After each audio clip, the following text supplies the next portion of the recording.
centuries, the Serapeum, the burial place of the Apis bulls, became vast. Chamber after chamber was built. Stone sarcophagi. They were buried with jewels, these bulls.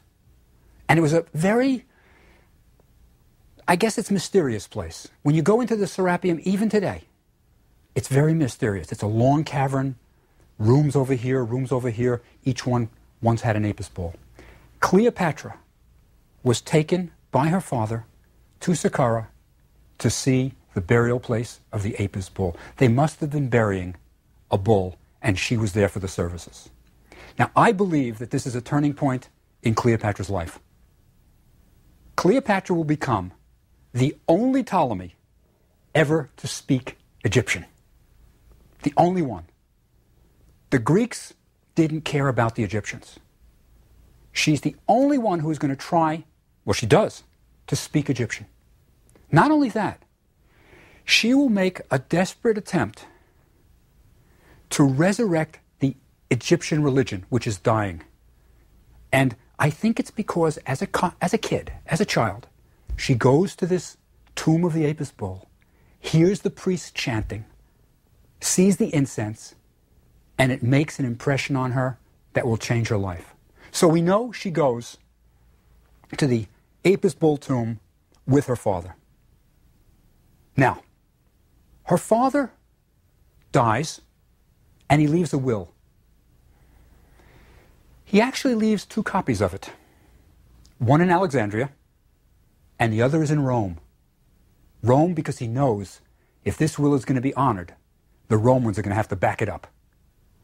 And he leaves as his successors actually, 2 of his children. His eldest daughter, Cleopatra. And there were 7 Cleopatras. The famous one is Cleopatra 7, our Cleopatra.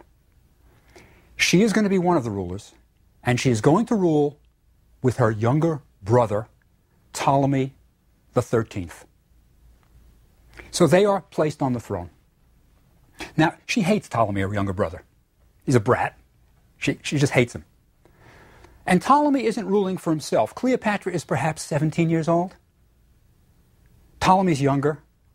And there are 3 people who are put in charge of Ptolemy, in charge of calling the shots for him. There is a politician, a rhetorician, maybe somebody has to make the speeches, and a eunuch. Somebody has to keep the peace.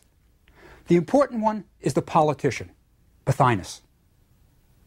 He is plotting all the time. And he turns the people of Alexandria, who are mainly Greeks, against Cleopatra.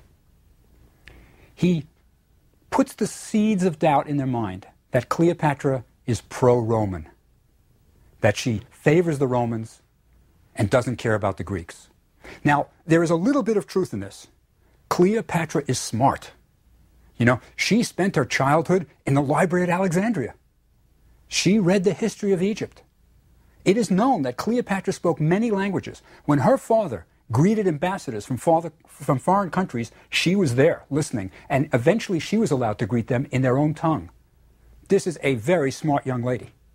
And she saw that her father stayed in power only because of Rome's might behind him. She knows she needs Rome. It's kind of like in business, when people use other people's money, she was going to use other people's army. She was going to use the Roman army as her own. So she is pro-Rome. And Pothinus is telling the Greeks, oh, she's pro-Roman, we're going to be in trouble. And he sets up a revolt against Cleopatra. Cleopatra flees the country. She knows she's about to be killed. She flees. But she is no ordinary woman. She's only 17 years old. But she doesn't just flee. She raises an army. Right? She raises an army. She's going to come back. Now, at this time with civil unrest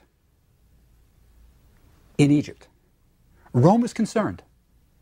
Why do they care? They want the grain to keep coming out of Egypt.